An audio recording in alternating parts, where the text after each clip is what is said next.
أأنتم أشد خلقا أم السماء بناها رفع سمكها فسواها وأغطش ليلها وأخرج ضحاها والأرض بعد ذلك دحاها أخرج منها ماءها ومرعاها والجبال أرساها متاعا لكم ولأنعامكم. کیا تم لوگوں کی تخلیق زیادہ سخت کام ہے یا آسمان کی؟ اللہ نے اس کو بنایا، اس کی چھت خوب اونچی اٹھائی، پھر اس کا توازن قائم کیا اور اس کی رات ڈھانکی اور اس کا دن نکالا. اس کے بعد زمین کو اس نے بچھایا، اس کے اندر سے اس کا پانی اور چارہ نکالا، اور پہاڑ اس میں گاڑ دیے سامان زیست کے طور پر تمہارے لیے اور تمہارے مویشیوں کے لیے. کیا اب قیامت اور حیات بعد الموت کے ممکن اور مقتضائے حکمت ہونے کے دلائل بیان کیے جا رہے ہیں. یا آسمان کی؟ تخلیق سے مراد انسانوں کی دوبارہ تخلیق ہے، اور آسمان سے مراد وہ پورا عالم بالا ہے جس میں بے شمار ستارے اور سیارے، بے حد و حساب شمسی نظام اور انگنت کہکشاں پائے جاتے ہیں. مطلب یہ ہے کہ تم جو موت کے بعد دوبارہ زندہ کیے جانے کو کوئی بڑا ہی امر محال سمجھتے ہو اور بار بار کہتے ہو کہ بھلا یہ کیسے ممکن ہے کہ جب ہماری ہڈیاں تک بوسیدہ ہو چکی ہوں گی اس حالت میں ہمارے پراگندہ اجزائے جسم پھر سے جمع کر دیے جائیں اور ان میں جان ڈال دی جائے. کبھی اس بات پر بھی غور کرتے ہو کہ اس عظیم کائنات کا بنانا زیادہ سخت کام ہے یا تمہیں ایک مرتبہ پیدا کر چکنے کے بعد دوبارہ اسی شکل میں پیدا کر دینا؟ جس خدا کے لیے وہ کوئی مشکل کام نہ تھا، اس کے لیے آخر یہ کیوں ایسا مشکل کام ہے کہ وہ اس پر قادر نہ ہو سکے؟ حیات بعد الموت پر یہی دلیل قرآن مجید میں متعدد مقامات پر دی گئی ہے. مثلا سورہ یاسین میں ہے، اور کیا وہ جس نے آسمانوں اور زمین کو بنایا اس پر قادر نہیں ہے کہ ان جیسوں کو پھر سے پیدا کر دے؟ کیوں نہیں، وہ تو بڑا زبردست خالق ہے، تخلیق کے کام کو خوب جانتا ہے. آیت 81. اور سورہ مومن میں فرمایا، یقیناً آسمانوں اور زمین کو پیدا کرنا انسانوں کو پیدا کرنے سے زیادہ بڑا کام ہے، مگر اکثر لوگ جانتے نہیں ہیں. آیت 57. اس کا دن نکالا. رات اور دن کو آسمان کی طرف منسوب کیا گیا ہے کیونکہ آسمان کا سورج غروب ہونے سے ہی رات آتی ہے اور اسی کے طلوع ہونے سے دن نکلتا ہے. رات کے لیے ڈھانکنے کا لفظ اس معنی میں استعمال کیا گیا ہے کہ سورج غروب ہونے کے بعد رات کی تاریکی اس طرح زمین پر چھا جاتی ہے جیسے اوپر سے اس پر پردہ ڈال کر ڈھانک دیا گیا ہو. زمین کو اس نے بچھایا. اس کے بعد زمین کو بچھانے کا مطلب یہ نہیں ہے کہ آسمان کی تخلیق کے بعد اللہ تعالیٰ نے زمین پیدا کی، بلکہ یہ ایسا ہی طرز بیان ہے جیسے ہم ایک بات کا ذکر کرنے کے بعد کہتے ہیں پھر یہ بات غور طلب ہے.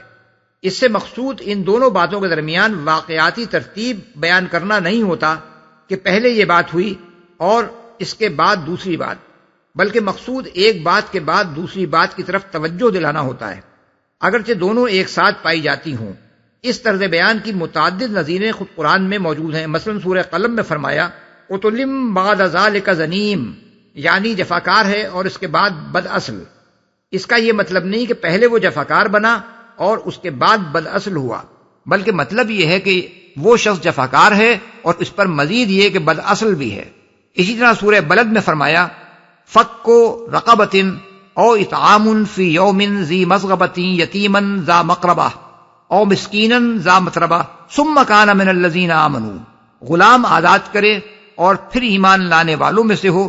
اس کا بھی یہ مطلب نہیں ہے کہ پہلے وہ نیک اعمال کرے پھر ایمان لائے، بلکہ مطلب یہ ہے کہ ان نیک اعمال کے ساتھ ساتھ اس میں مومن ہونے کی صفت بھی ہو.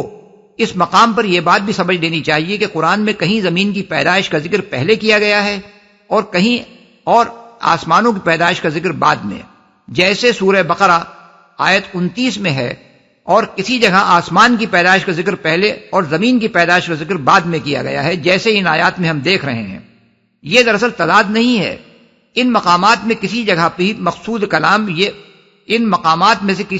مقصود کلام یہ بتانا نہیں ہے کہ کسے پہلے بنایا گیا اور کسے بعد میں. بلکہ جہاں موقع محل یہ چاہتا ہے کہ اللہ تعالیٰ کی قدرت کے کمالات کو نمایاں کیا جائے، وہاں آسمانوں کا ذکر پہلے کیا گیا ہے اور زمین کا بعد میں، اور جہاں سلسلہ کلام اس بات کا تقاضا کرتا ہے کہ لوگوں کو ان نعمتوں کا احساس دلایا جائے جو انہیں زمین پر حاصل ہو رہی ہیں، وہاں زمین کے ذکر کو آسمانوں کے ذکر پر مقدم رکھا گیا ہے۔ اس کا پانی اور چارہ نکالا۔ چارے سے مراد اس جگہ صرف جانوروں کا چارہ نہیں ہے، بلکہ وہ تمام نباتات مراد ہیں جو انسان اور حیوان دونوں کی غذا کے کام آتے ہیں۔ رعا اور رتو اگرچہ بالعموم عربی زبان میں جانور کے چرنے کے لیے استعمال ہوتے ہیں، مگر کبھی کبھی انسان کے لیے بھی استعمال کر لیے جاتے ہیں۔ مثلا سورہ یوسف میں آیا ہے کہ حضرت یوسف کے بھائیوں نے اپنے والد ماجد سے کہا ارسلہ معنا غدًا یرتع ویلعب، یعنی آپ کل یوسف کو ہمارے ساتھ بھیج دیں کہ کچھ چر چگ لے اور کھیلے۔ آیت 12۔ یہاں بچے کے لیے چرنے، رتو کا لفظ جنگل میں چل پھر کر پھل توڑنے اور کھانے کے معنی میں استعمال کیا گیا ہے۔ تمہارے مویشیوں کے لیے۔ ان آیات میں قیامت اور حیات بعد الموت کے لیے دو حیثیتوں سے استدلال کیا گیا ہے۔ ایک یہ کہ اس خدا کی قدرت سے ان کا برپا کرنا ہرگز بعید نہیں ہے جس نے یہ وسیع و عظیم کائنات اس حیرت انگیز توازن کے ساتھ اور یہ زمین اس سر و سامان کے ساتھ بنائی ہے۔ دوسرا یہ کہ اللہ کے کمال حکمت کے جو آثار اس کائنات اور اس زمین میں صریحاً نظر آ رہے ہیں وہ اس بات پر دلالت کرتے ہیں کہ یہاں کوئی کام بے مقصد نہیں ہو رہا ہے۔ عالم بالا میں بے شمار ستاروں اور سیاروں اور کہکشانوں کے درمیان جو توازن قائم ہے وہ شہادت دے رہا ہے کہ یہ سب کچھ الل ٹپ نہیں ہو گیا ہے، بلکہ کوئی بہت سوچا سمجھا منصوبہ اس کے پیچھے کار فرما ہے۔ یہ رات اور دن کا باقاعدگی سے آنا اس بات پر گواہ ہے کہ زمین کو آباد کرنے کے لیے یہ نظم کمال درجے دانائی کے ساتھ قائم کیا گیا ہے۔ خود اسی زمین پر وہ خطے بھی موجود ہیں جہاں 24 گھنٹے کے اندر دن اور رات کا الٹ پھیر ہو جاتا ہے، اور وہ خطے بھی موجود ہیں جہاں بہت لمبے دن اور بہت لمبی راتیں ہوتی ہیں۔ زمین کی آبادی کا بہت بڑا حصہ پہلی قسم کے خطوں میں ہے، اور جہاں رات اور دن جتنے زیادہ لمبے ہوتے جاتے ہیں وہاں زندگی زیادہ سے زیادہ دشوار اور آبادی کم سے کم ہوتی چلی جاتی ہے، یہاں تک کہ 6 مہینے کے دن اور 6 مہینے کی راتیں رکھنے والے علاقے آبادی کے بالکل قابل نہیں ہیں۔ یہ دونوں نمونے اسی زمین پر دکھا کر اللہ تعالیٰ نے اس حقیقت کی شہادت پیش کر دی ہے کہ رات اور دن کی آمد و رفت کا یہ باقاعدہ انتظام کچھ اتفاقاً نہیں ہو گیا ہے، بلکہ یہ زمین کو آبادی کے قابل بنانے کے لیے بڑی حکمت کے ساتھ ٹھیک ٹھیک ایک اندازے کے مطابق کیا گیا ہے۔ اسی طرح زمین کو اس طرح بچھانا کہ وہ قابل سکونت بن سکے، اس میں وہ پانی پیدا کرنا جو انسان اور حیوان کے لیے پینے کے قابل اور نباتات کے لیے رویدگی کے قابل ہو، اس میں پہاڑوں کا جمانا اور وہ تمام چیزیں پیدا کرنا جو انسان اور ہر قسم کے حیوانات کے لیے زندگی بسر کرنے کا ذریعہ بن سکیں، یہ سارے کام اس بات کی صریح علامت ہیں کہ یہ اتفاقی حوادث یا کسی کھلن رے کے بے مقصد کام نہیں ہیں، بلکہ ان میں سے ہر کام ایک بہت بڑی حکیم و دانا ہستی نے بامقصد کیا ہے۔ اب یہ ہر صاحب عقل آدمی کے خود سوچنے کی بات ہے کہ آیا آخرت کا ہونا حکمت کا تقاضا ہے یا نہ ہونا۔ جو شخص ان ساری چیزوں کو دیکھنے کے باوجود یہ کہتا ہے کہ آخرت نہیں ہوگی، وہ گویا یہ کہتا ہے کہ یہاں اور سب کچھ تو حکمت اور مقصدیت کے ساتھ ہو رہا ہے، مگر زمین پر انسان کو ذی ہوش اور با اختیار بنا کر پیدا کرنا بے مقصد اور بے حکمت ہے، کیونکہ اس سے بڑی کوئی بے مقصد اور بے حکمت بات نہیں ہو سکتی کہ اس زمین میں تصرف کے وسیع اختیارات دے کر انسان کو یہاں ہر طرح کے اچھے اور برے کام کرنے کا موقع تو دے دیا جائے مگر کبھی اس کا محاسبہ نہ کیا جائے۔ فَإِذَا جَاءَتِ الطَّامَّةُ الْكُبْرَى يَوْمَ يَتَذَكَّرُ الْإِنسَانُ مَا سَعَى وَبُرِّزَتِ الْجَحِيمُ لِمَنْ يَرَى فَأَمَّا مَنْ طَغَى وَآثَرَ الْحَيَاةَ الدُّنْيَا فَإِنَّ الْجَحِيمَ هِيَ الْمَأْوَى۔ پھر جب وہ ہنگامہ عظیم برپا ہوگا جس روز انسان اپنا سب کیا دھرا یاد کرے گا اور ہر دیکھنے والے کے سامنے دوزخ کھول کر رکھ دی جائے گی، تو جس نے سرکشی کی تھی اور دنیا کی زندگی کو ترجیح دی تھی دوزخ ہی اس کا ٹھکانہ ہوگی۔ ہنگامہ عظیم برپا ہوگا، اس سے مراد ہے قیامت، اور اس کے لیے الطامۃ الکبریٰ کے الفاظ استعمال کیے گئے ہیں۔ طامہ بجائے خود کسی ایسی بڑی آفت کو کہتے ہیں جو سب پر چھا جائے۔ اس کے بعد اس کے لیے کبرا کا لفظ مزید استعمال کیا گیا ہے، جس سے خود بخود یہ ظاہر ہوتا ہے کہ اس کی شدت کا تصور دلانے کے لیے محض لفظ تامہ بھی کافی نہیں ہے۔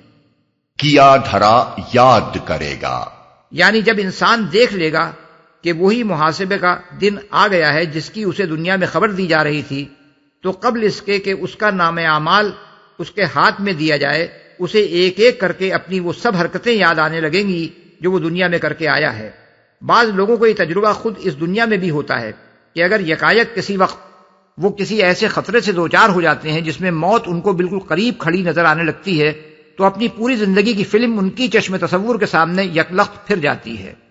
وَأَمَّا مَنْ خَافَ مَقَامَ رَبِّهِ وَنَهَى النَّفْسَ عَنِ الْهَوَىٰ فَإِنَّ الْجَنَّةَ هِيَ الْمَأْوَىٰ، اور جس نے اپنے رب کے سامنے کھڑے ہونے کا خوف کیا تھا اور نفس کو بری خواہشات سے باز رکھا تھا، جنت اس کا ٹھکانہ ہوگی۔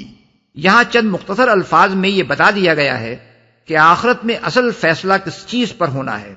دنیا میں زندگی کا ایک رویہ یہ ہے کہ آدمی بندگی کی حد سے تجاوز کر کے اپنے خدا کے مقابلے میں سرکشی کرے اور یہ طے کر لے کہ اسی دنیا کے فائدے اور لذتیں اسے مطلوب ہیں، خواہ کسی طرح بھی وہ حاصل ہوں۔ دوسرا رویہ یہ ہے کہ یہاں زندگی بسر کرتے ہوئے آدمی اس بات کو پیش نظر رکھے کہ آخر کار ایک دن اسے اپنے رب کے سامنے کھڑا ہونا ہے، اور نفس کی بری خواہشات کو پورا کرنے سے اس لیے باز رہے کہ اگر یہاں اس نے اپنے نفس کا کہا مان کر کوئی ناجائز فائدہ کما لیا یا کوئی ناروا لذت حاصل کر لی تو اپنے رب کو کیا جواب دے گا۔ آخرت میں فیصلہ اسی بات پر ہونا ہے کہ انسان نے ان دونوں میں سے کون سا رویہ دنیا میں اختیار کیا۔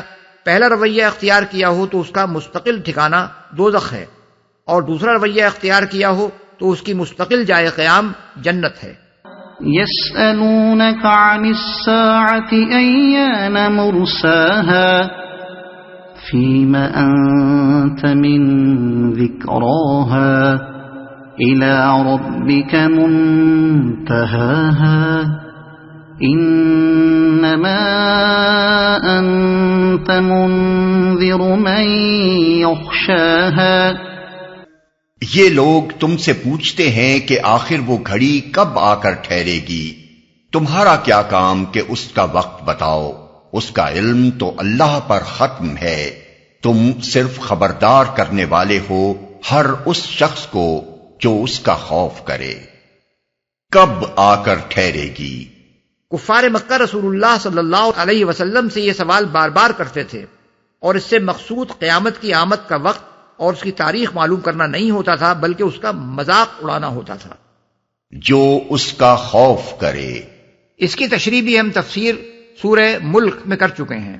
رہا یہ ارشاد کہ تم ہر اس شخص کو خبردار کر دینے والے ہو جو اس کا خوف کرے، تو اس کا مطلب یہ نہیں ہے کہ خوف نہ کرنے والوں کو خبردار کرنا تمہارا کام نہیں ہے، بلکہ اس کا مطلب یہ ہے کہ تمہارے خبردار کرنے کا فائدہ اسی کو پہنچے گا جو اس دن کے آنے کا خوف کرے۔